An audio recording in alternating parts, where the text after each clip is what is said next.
Hello, welcome, Cabbage here. So yeah, I've been spending more time in Japan, and I've been visiting bookstores especially, and I found a good amount of literature about the game actually.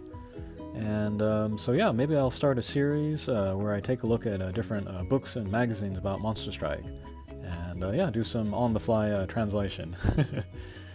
So here, this is Monster Magazine, number 15, as we can see. And yeah, this is put together by Famitsu app. And Famitsu is that's a famous video game magazine. It's been going for decades now. And yeah, they do their ratings of the games, and they're so influential that their rating can sort of make or break a game's reputation. And then they have a kind of a wing that is called Famitsu app, where they research and review mobile games. And then, of course, yeah, the most popular game that they review is Monster Strike. And yeah, they're as close as it comes to an official sort of a game writer, instead of, if you don't count Mixi itself. And so, yeah. I believe it comes out every month. I could be wrong about that. But yeah, this is number 15. Came out a couple months ago.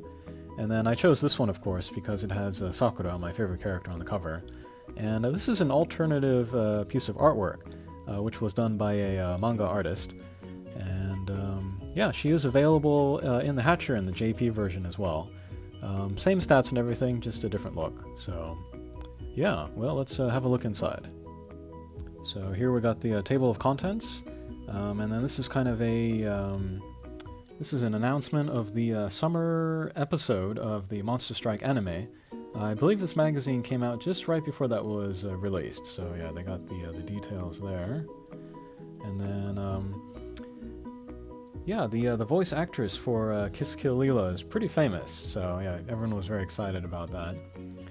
And then here, this is a serial code inside here. And then you can use that to unlock stuff in the game. It's only good for the Android version, since they disabled that for the iPhone version. And yeah, there's a table of contents. So here on the first page, they kind of look at the most recent news, and that would be the transcendent form of Sakamoto Ryoma and Ra. And then, yeah, they have nice big pictures, good artwork there. And then they also talk a little bit about the point about the new design. And then for Ryoma, they kind of emphasized his coat above anything else. Well, they made him sort of look more adult-looking, kind of, you know, longer limbs, that kind of thing. And then they changed his coat so that's less of like a old-day kimono and more like a modern-day overcoat with belts and buttons. And then for Ra, they kind of added a giant pyramid robot in the back to sort of add to her looking more powerful. But yeah, looking forward to these two very much. Alright, and then here we have a look at some of the new extreme drop monsters. And then of all of these, I'm looking most forward to Shinkohyo. And she is a Pierce Null Damage Wall, a fire element. And currently we don't have any drop monsters that have that ability set, so I'm very much looking forward to her. She would be good for floor 33 of the tower, so that would help me with my free party run there. And then over here are a couple more characters I'm looking forward to. One is Kamaitachi, Pierce, No Gravity Barrier, Dark Element, that'd be pretty cool. Strong bump combo too, apparently. And then also Izanagi Zero. No gravity barrier, bounce, and then a one-way lock-on one-way laser for the bump combo. So yeah, pretty strong there. And then here, this is a nice big artwork for new Hatcher monsters. Yep, pretty cool. Pretty cool. And then some older monsters too, actually. Yeah, I guess when Anasko was released, they didn't do the Monster Magazine feature of them, so there she is now. Nice, high-quality artwork there. And then here's Atlantis. Also just released in our English version.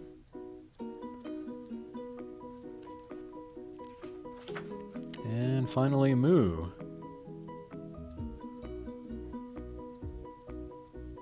Yeah, I haven't pulled any of these guys, unfortunately, but yeah.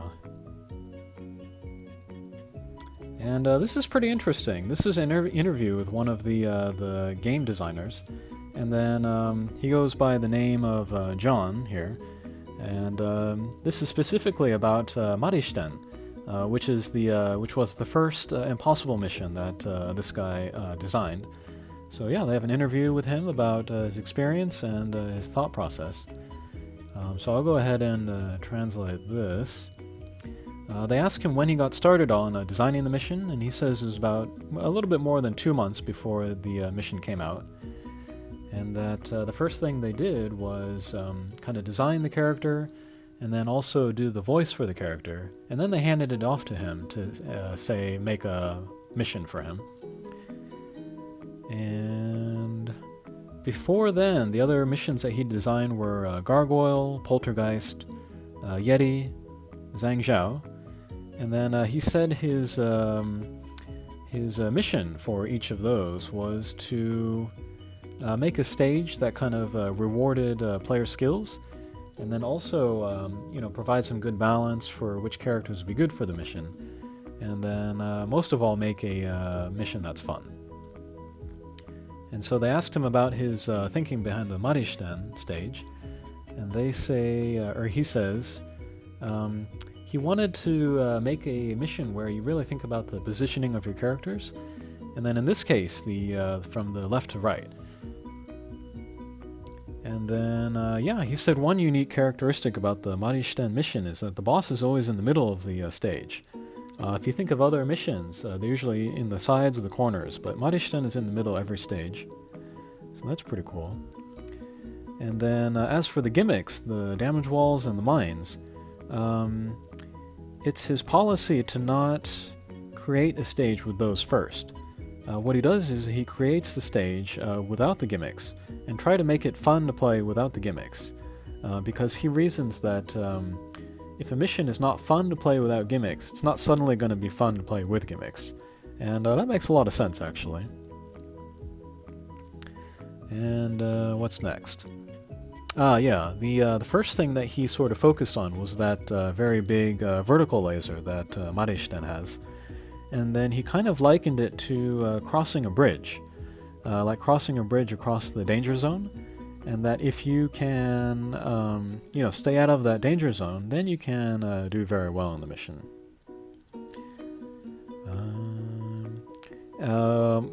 But then for players who had already sort of mastered that, he also threw in the ability lock, so that just to give players a little bit more challenge, and that if they wanted to prevent the ability lock, then they would go after the anti-bounce guys first.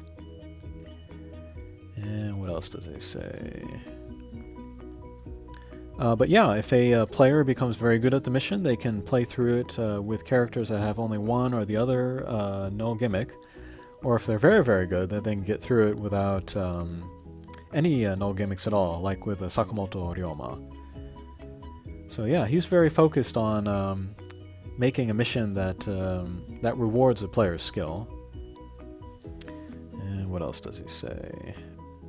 They ask him why he added the gravity barrier at the boss missions, and then he said that a lot of times when players play Monster Strike, they will save all the strike shots for the last stage, and then just use them all and then beat the mission.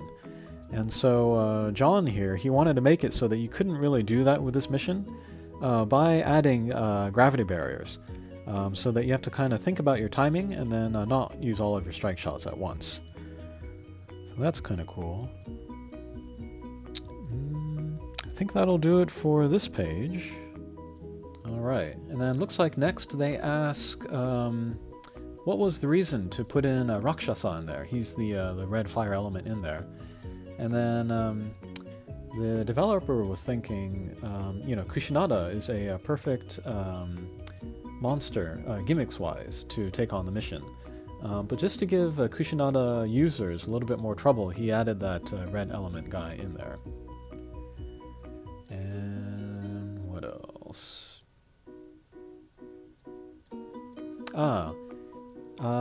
This designer, he particularly likes the character of Cinderella, so he kind of developed this stage with Cinderella in mind, so that she would have a mission where she could really shine. But also, just to make sure that Cinderella wasn't too perfect for the mission, he added the laser barrier around Rakshasa, so it would be more difficult for her to use her strike shot. And then if you did want to use her strike shot, you'd want to get rid of Rakshasa first. And what else? He was also very interested in creating a mission where a good balance of bounce and pierce would be very good. So there are like places where bounce monsters can pinch in between guys, but then also the anti-bounce guys, which the pierce characters can take care of. And he put the drones in there on the sides of Marishten because it's more easy for bounce characters to get rid of those than it is for pierce characters. So yeah, a lot of thought going into this. And what else did they say? No, that's about it. It's just like a kind of summary from there. But yeah, just thinking about like a balance of pierce and bounce, making a quest that's interesting even without gimmicks, and then putting in little things to sort of make things more difficult if you're using certain characters. But yeah, pretty interesting.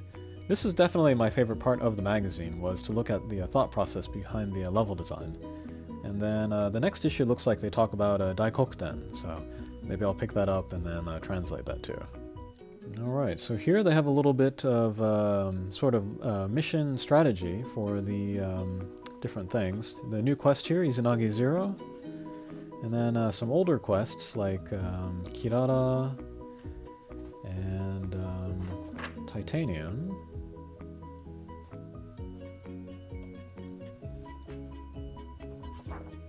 And then here it looks like some fan artwork. Pretty cool. And then here it looks like they have interviews with two of the guys from Famitsu app. That's Tiger Sakurai up there, and then Miyabo down there. And then if you saw my video where I compile the lists of Japanese players, Tiger Sakurai here, he's the one of the ones that I chose. And he's generally considered one of the best authorities in the game. And then here, this is Tarzan Babano Zono, and he's also part of the Famitsu app group, and he's actually one of the ones in charge of putting together this magazine. And then he's playing the game completely free. He's not spending a dollar on it. And so he has this little feature in this magazine that follows his progress, trying to beat all of the impossible missions without spending any money on the game. And yeah, it outlines his team here that he takes to Izanagi Zero, and then shows some of the steps that he's going through. And then yeah, he does beat it here, so pretty cool. He's a really funny guy. It's too bad that they don't translate anything that he says, but yeah, oh well. And then here, this is kind of a behind-the-scenes sort of a thing, where they look at the design of different characters. And then here they kind of look at the relationship between Vanilla and Lazanikov. And then, yeah, if you look closely at Vanilla, you can see that she has a kind of a gold ring on her hands here. And then also, if you take a look at Lazanikov, he has pretty much the same ring on his hand as well. So they talk about, like, you know, maybe they were married at a certain point or whatever. But yeah, just fun stuff like that. They do all kinds of these things. And yeah, these two, they were released around the same time, so that makes sense that there might be some kind of relationship between the two. And then over here they talk about the relationship between all of these characters. And this is a character that we'll get later. This is Yamata no Orochi. It's a, I think it's a seven-headed dragon. And the story of Kushinada here is that she was the seventh daughter, I believe. and she was going to be sacrificed to this dragon. But then she was saved by Susanoo here. And then, yeah, you can see in the back here of Kushinada, there's Yamata no Orochi. And then also here behind Susanoo, same creature.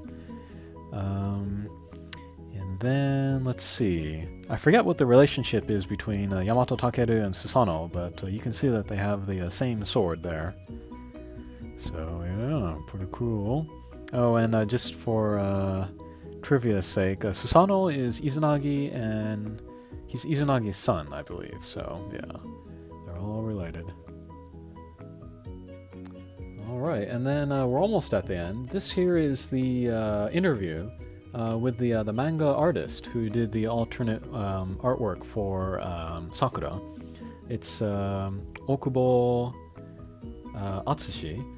And yeah, he is known for his Soul Eater. That was his manga series. That was a big hit. And then he's working on a new series about a fireman. And yeah, they ask him questions about like his favorite monsters. He really likes these two here from the Summer Hatcher. And favorite quests and that kind of a thing. And then finally, the manga artist that they asked to draw the alternate version of Sakura, they also asked him to draw a little comic. So that's what this is. Up here it says this is the land of flowers. And looks like there's wilting, and then these helpers or something, they're screaming. And then I think that's Corporal Nickel, and then the gas masks. They're coming into the land of flowers, and they're shooting their gas, pesticide or something, and making all of the flowers wilt and kind of soaking up the energy from them. But then this mysterious person appears, and it is Sakura. Oh my goodness!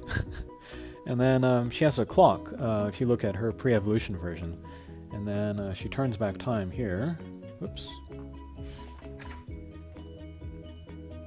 Yeah, turns back time before they stole much of the energy. And then here Sakura is doing the slice and dice. You can see the Zangeki here. That's what that is. And then she explains to them how she turned back time and prevented them from doing their wrongdoing. And so, yeah, this is the Taisho era. So he brings out the Morse code and then summons this guy here. Whoops. It's Kirara. Yeah, she was a boss from the time when Sakura was released as well. But then Sakura's friends join, right there, also from the same hatcher, and it's Tampopo and Suzuran. And then Sakura unsheaths her sword and reveals her, I guess it's her evolution version here. Or maybe the Ascension, yeah. But yeah, pretty darn cool. That's it, unfortunately, but yeah, any Sakura I can take, I will get. Alright, so that was my review of Monster Magazine number 15. As I find more interesting things, I will review those as well. Alright, thanks for watching. Take care.